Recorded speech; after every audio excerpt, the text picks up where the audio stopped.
Hello friends, નમસ્કાર, જય શ્રી કૃષ્ણ. સ્વાગત છે તમારું મારી ચેનલ ચંદ્રિકાસ કિચન ગુજરાતીમાં. તો આજે આપણે બનાવવા જઈ રહ્યા છીએ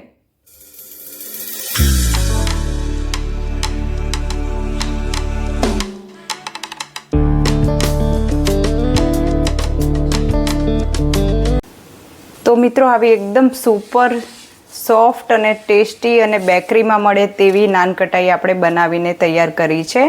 અને કોઈ પણ ઓવનનો ઉપયોગ કર્યા વગર તો આપણે કુકરમાં બનાવી છે. તો આ રેસીપી એકવાર જરૂરથી ટ્રાય કરજો.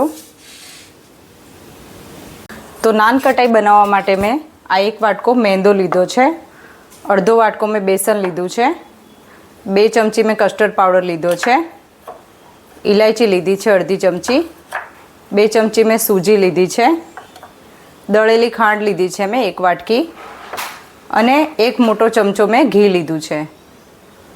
તો ઘી આપણે આ રીતે જામેલું જ લેવાનું છે, પીગળેલું ઘી નથી લેવાનું. તો હું 1 ચમચો ઘી લઈ રહી છું, તો તે પણ લઈ લઈશું.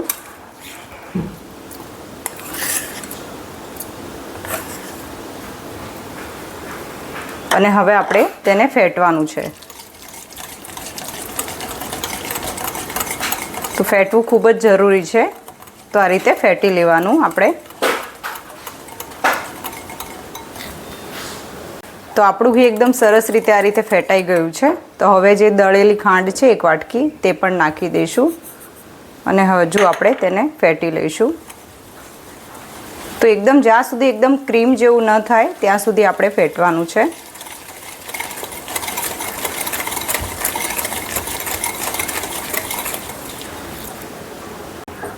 તો આપણું ઘી અને ખાંડ આ રીતે સરસ રીતે ફેટાઈ ગયું છે અને એકદમ ક્રીમ જેવું ટેક્સચર બનીને તૈયાર છે આ રીતે.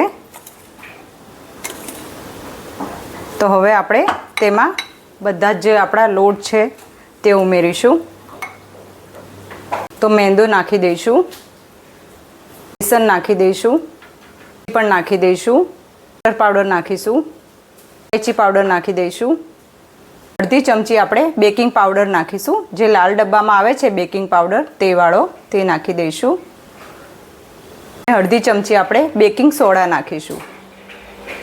એકદમ હળવા હાથેથી આ રીતે બધી જ વસ્તુને મિક્સ કરી લઈશું.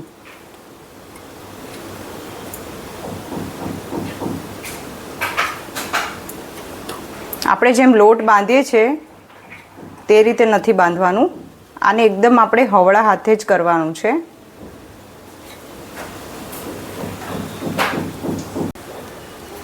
તો આ રીતે એકદમ હળવા હાથે બધી જ વસ્તુને મિક્સ કરી લઈશું. તો એકદમ પરફેક્ટ માપ સાથે છે, તેથી આપણે કોઈ જ વસ્તુની જરૂર નથી. ના દૂધની જરૂર છે, ના ઘીની જરૂર છે એક્સ્ટ્રા. બધી જ વસ્તુ એકદમ બરાબર છે. તો આ રીતે મિક્સ કરી લઈશું.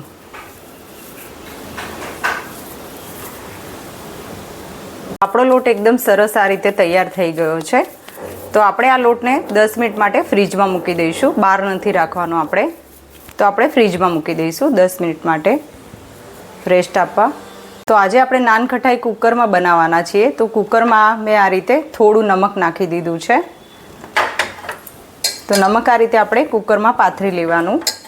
અને પછી આપણે આ રીતે કોઈ પણ થોડું ઊંચું જેવું વાસણ હોય તો હું આ વાટકો લઈ રહી છું, તો તે આ રીતે મૂકી દઈશ.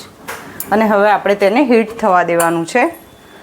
તો જ્યાં સુધી આપણો લોટ રેસ્ટ કરે છે ત્યાં સુધી આપણે કુકરને હીટ કરી લઈશું.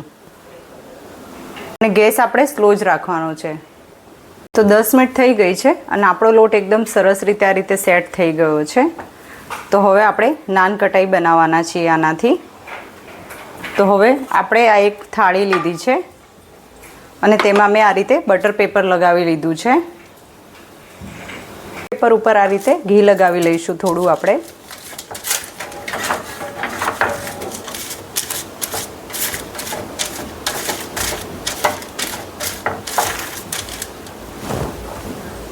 હવે આપણે આ લોટમાંથી નાન કટાઈ બનાવી લઈશું આ રીતે હાથેથી.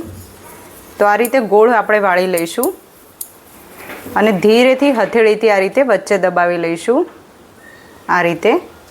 અને હવે આપણે જે પિસ્તા છે, કાજુ બદામ પિસ્તા, તેને આ રીતે વચ્ચે સહેજ મૂકી અને સહેજ આપણે આ રીતે દબાવી લઈશું. અને બધી નાન કટાઈ આપણે આ રીતે રેડી કરી લઈશું. મેં આ રીતે નાન કટાઈનો શેપ આપી દીધો છે. કુકર આપણું 10 મિનિટ પહેલાં જ આપણે મૂકી દીધું હતું ગેસ ઉપર. તો કુકર આપણું સરસ એકદમ હીટ થઈ ગયું છે. આપણે આજે નાન કટાઈ બનાવવા મૂકી દઈશું એકદમ સાવધાનીથી. તો કુકરનું ઢાંકણ હવે આપણે બંધ કરી લઈશું અને સીટી કાઢી લીધી છે મેં. અને હવે આપણે ગેસને એકદમ સ્લો કરી દઈશું અને 20 મિનિટ માટે થવા દઈશું. તો 20 મિનિટ થઈ ગઈ છે. તો હવે આપણે ગેસ બંધ કરી લઈશું. અને ગેસ બંધ કર્યા પછી આપણે 10 મિનિટ સુધી આપણે કુકરમાં જ રહેવા દઈશું નાન ખટાઈને, જેથી અંદરથી પણ એકદમ સરસ શેકાઈ જાય. તો આ નાન ખટાઈને બનતા ટોટલ અડધો કલાક જેવું થયું છે. અને હવે આપણે કુકર ખોલીને ચેક કરી લઈશું. તો આપણી નાન કઢાઈ એકદમ સરસ રીતે શેકાઈ ગઈ છે. તો બહાર કાઢી લઈશું કુકરમાંથી. તો આપણી નાન કઢાઈ બનીને એકદમ તૈયાર છે મિત્રો. અને હું આ રીતે હાથમાં લઈને બતાવી રહી છું તમને. અને પાછળથી પણ એકદમ સરસ રીતે શેકાઈ ગઈ છે. તો આપણે કોઈ પણ ઓવનનો ઉપયોગ કર્યા વગર કુકરમાં બનાવી છે અને એકદમ સરસ બની છે. અને અંદરથી પણ એકદમ શેકાઈ ગઈ છે. આ રીતે હું તોડીને બતાવું છું તમને. તો એકવાર જરૂરથી ટ્રાય કરજો આ રેસીપી. અને તમને મારી રેસીપી કેવી લાગી તે મને કમેન્ટમાં કહેજો. અને મારી ચેનલને લાઈક કરજો, શેર કરજો, સબસ્ક્રાઈબ કરજો. જય શ્રી કૃષ્ણ મિત્રો.